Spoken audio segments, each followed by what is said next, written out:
Profe, Sí, échame. profe, tú nos dijiste que para crear nuestra investigación debíamos encontrar nuestra identidad teórica, pero ¿cómo se hace eso?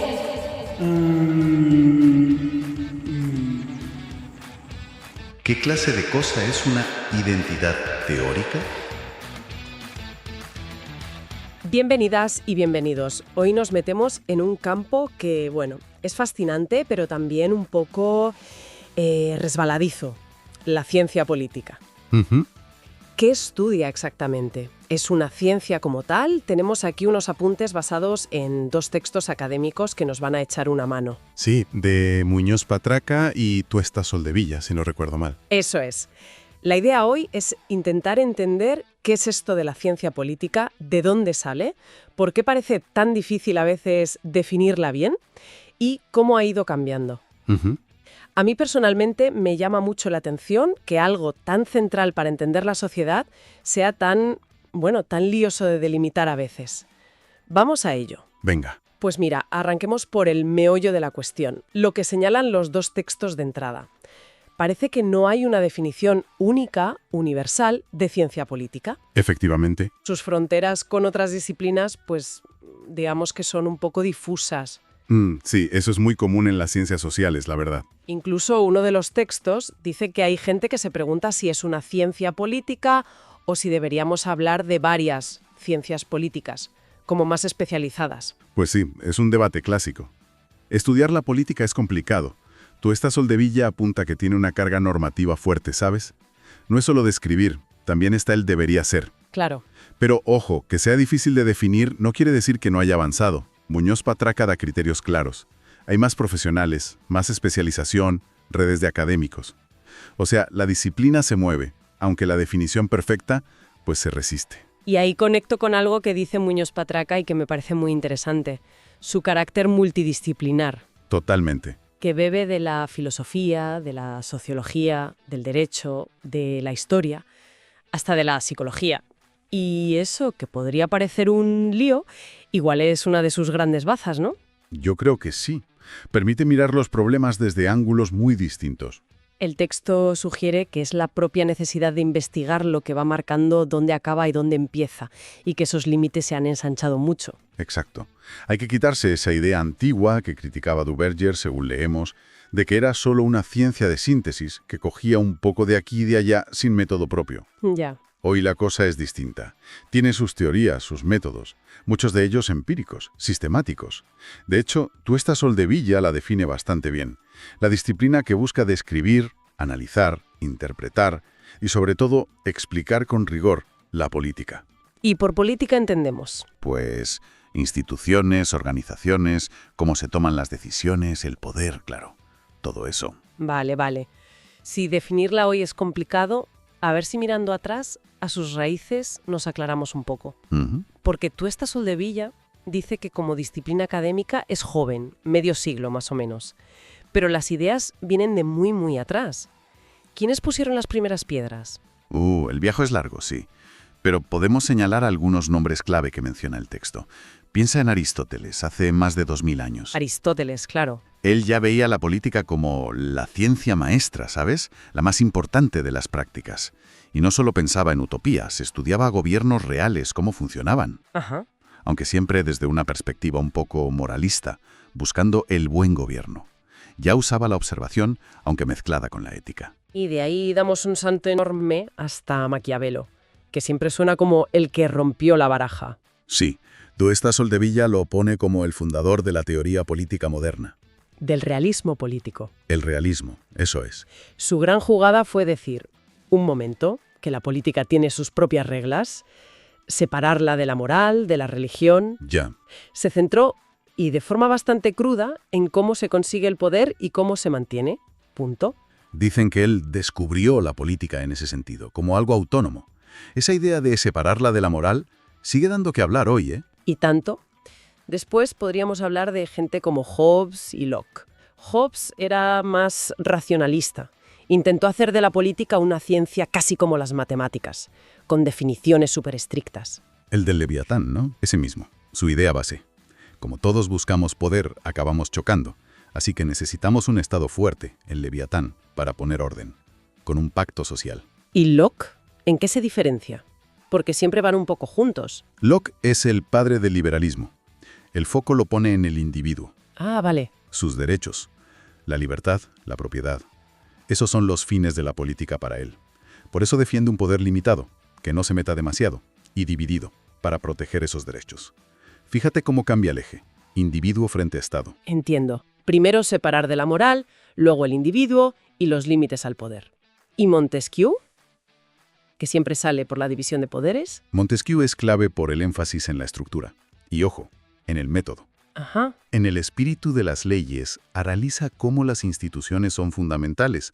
Y sí, detalló esa división de poderes ejecutivo, legislativo, judicial, con los famosos frenos y contrapesos para evitar el despotismo. Que es la base de muchas democracias hoy. Exacto. Pero además insistió mucho en el contexto. Decía, ojo, que para entender la política de un sitio hay que mirar su clima, su historia, sus costumbres. No vale la misma receta para todos. Intentó buscar leyes políticas, pero adaptadas a cada realidad. Muy interesante eso del contexto. Vale, entonces, Maquiavelo y la autonomía, Locke y el individuo, Montesquieu y la estructura. Y más tarde mencionan a Marx, Weber, Pareto, un titular de cada uno, para situarnos. A ver, rápido. Marx, conexión total entre política y economía. El Estado al servicio de la clase dominante. El conflicto como motor. Weber, se centró en la autoridad, en la dominación legítima.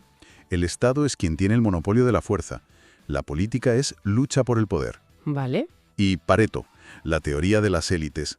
Siempre gobierna una minoría, decía, y veía la política como un juego más movido por pasiones, por símbolos, lo que él llamaba acción no lógica, que por pura razón. Todos ellos parece dándole vueltas al concepto de poder, ¿no? Sí, profundizaron mucho en esa idea como elemento central de la política. Bien, pues ese recorrido ayuda a ver de dónde vienen las ideas.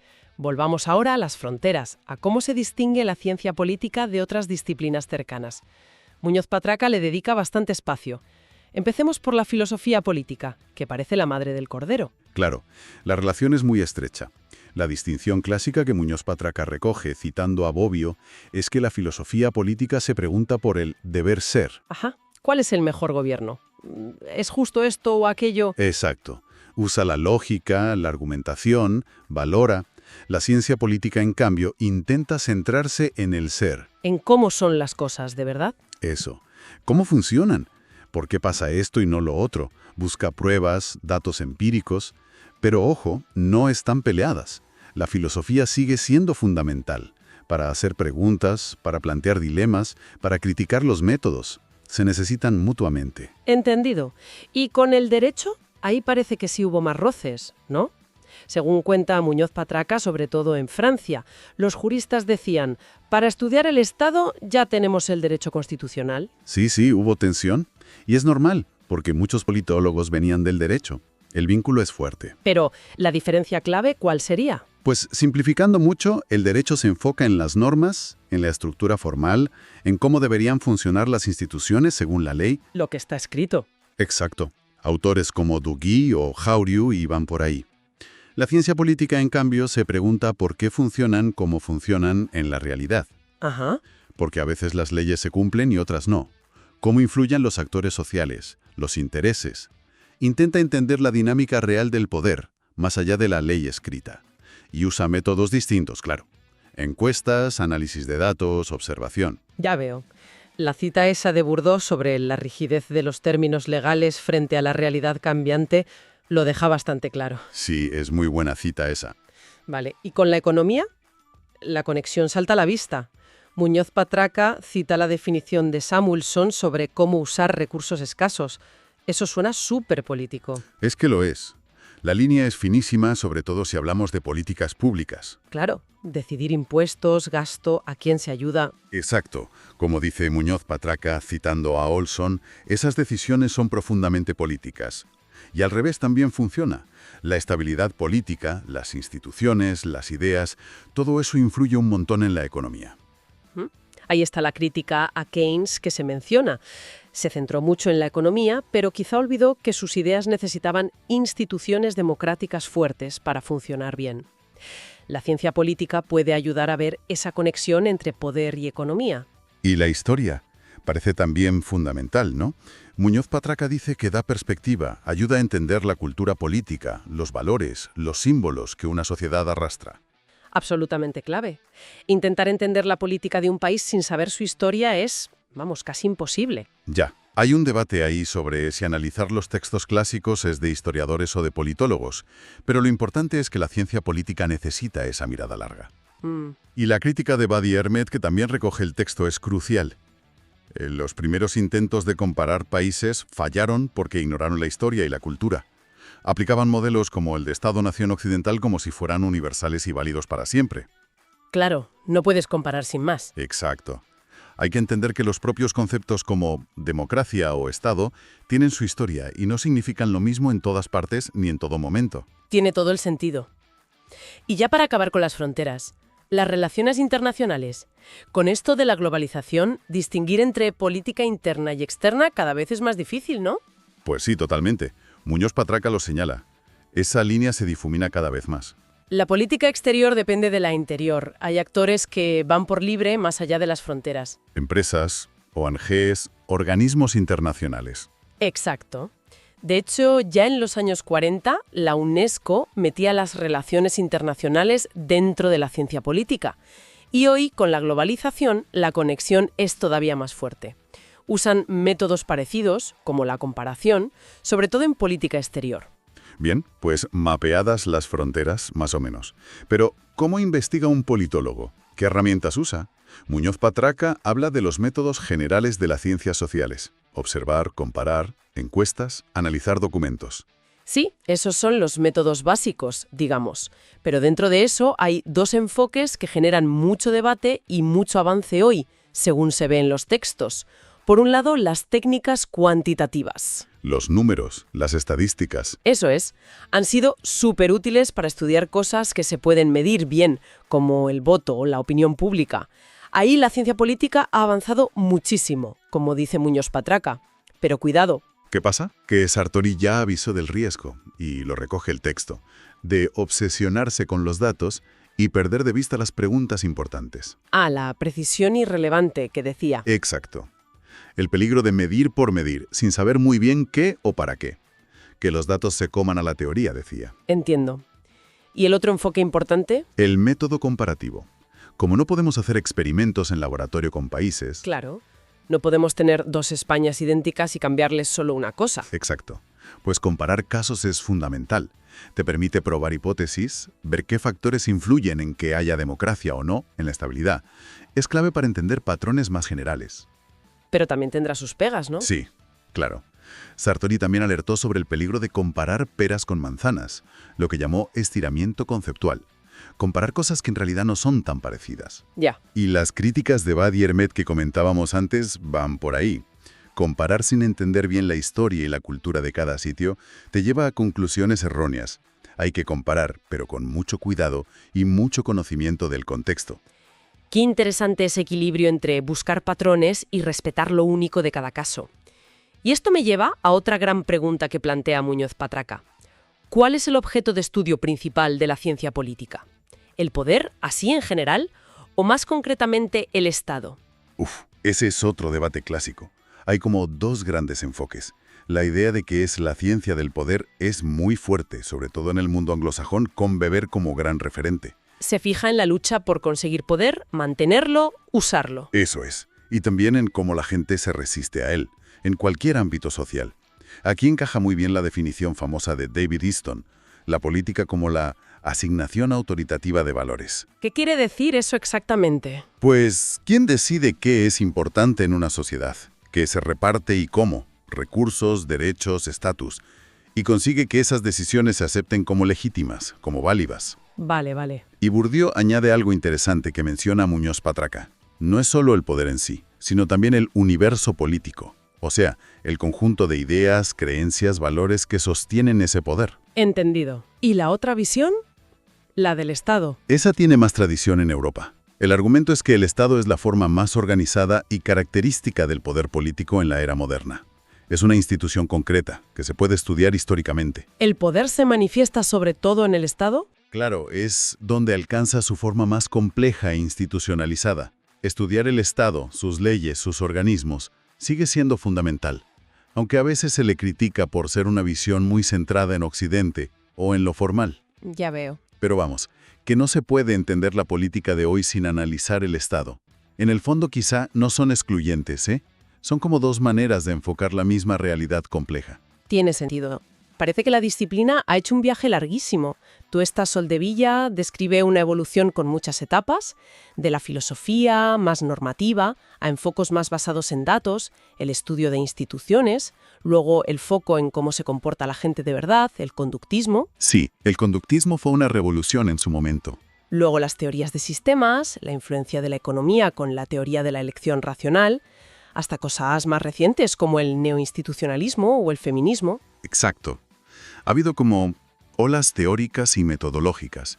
El neoinstitucionalismo, por ejemplo, recuperó la importancia de las reglas, las normas, las instituciones, formales e informales, pero mirándolas de forma más dinámica, no tan estática como antes. ¿Y la elección racional?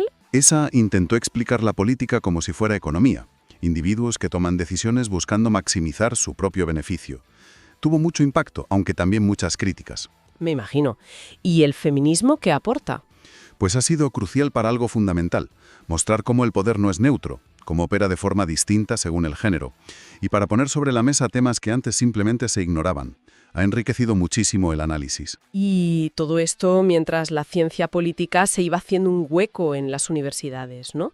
Tuesta Soldevilla cuenta cómo se fue consolidando, primero en Estados Unidos, luego en Europa, después de la guerra, con ayuda de organismos internacionales. Sí, la institucionalización fue clave. Que se crearan departamentos, asociaciones científicas como la IPSA, eso permitió que hubiera más debate, que se acumulara conocimiento de forma más sistemática. Aunque parece que la influencia de Estados Unidos ha sido muy grande siempre. Históricamente sí, mucho.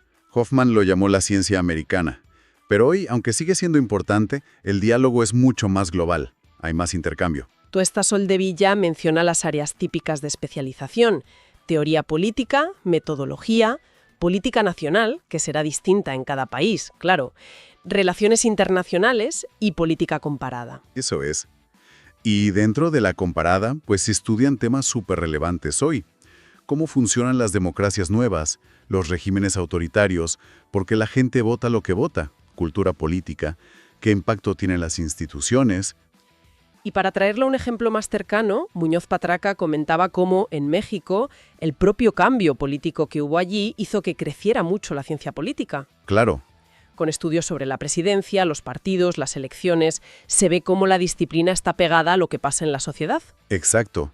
Eso demuestra que no es solo teoría abstracta, que tiene una relevancia práctica muy grande. Bueno, pues si tuviéramos que sacar algunas ideas clave de toda esta exploración, ¿qué nos llevamos? Varias cosas. Yo diría, primero, que la ciencia política es una disciplina muy viva, que sigue haciéndose preguntas sobre sí misma. Sí, en constante evolución. Que esas fronteras un poco borrosas con otras disciplinas, más que un problema, son una fuente de riqueza. Totalmente de acuerdo. Le permiten nutrirse de muchas perspectivas. Que sigue el debate sobre sus conceptos clave, poder, Estado, y que usan métodos muy diversos, pero cada vez es más consciente de que el contexto histórico y cultural es vital. No se pueden aplicar fórmulas sin más. Yo añadiría algo que apunta Muñoz Patraca, al final, que quizá esa búsqueda inicial de autonomía, de marcar mucho su territorio, fue necesaria en su momento para definirse. ¿Para hacerse un hueco? Eso. Pero que hoy, en un mundo tan complejo, tan globalizado, lo que hace falta es justo lo contrario: colaboración entre disciplinas. La ciencia política es fundamental para entender y quizá para ayudar a buscar soluciones a problemas enormes que tenemos. Cómo consolidar democracias, cómo gestionar la diversidad, cómo afrontar la crisis climática. Su tarea es gigantesca y muy necesaria. Pues sí. Y para dejar una última reflexión en el aire, algo para darle vueltas. Con todo este lío de métodos, números o historias, ¿buscamos leyes universales o entendemos casos únicos? Y de conceptos, poder abstracto o instituciones concretas. ¿Qué tipo de conocimiento político nos hace más falta hoy? Buena pregunta. Uno que intente encontrar reglas generales aunque simplifique un poco la realidad. O uno que se meta a fondo en la complejidad de cada situación en su contexto, aunque sea más difícil generalizar. Es la tensión eterna, ¿no? Entre la explicación general y la comprensión profunda del caso particular. Exacto. Resuena con las advertencias de Sartori sobre los métodos y con la insistencia de Buddy y Hermet sobre la historia. No hay respuesta fácil, desde luego. No, no la hay. Para seguir pensando. ¿Qué clase de cosa es una identidad teórica?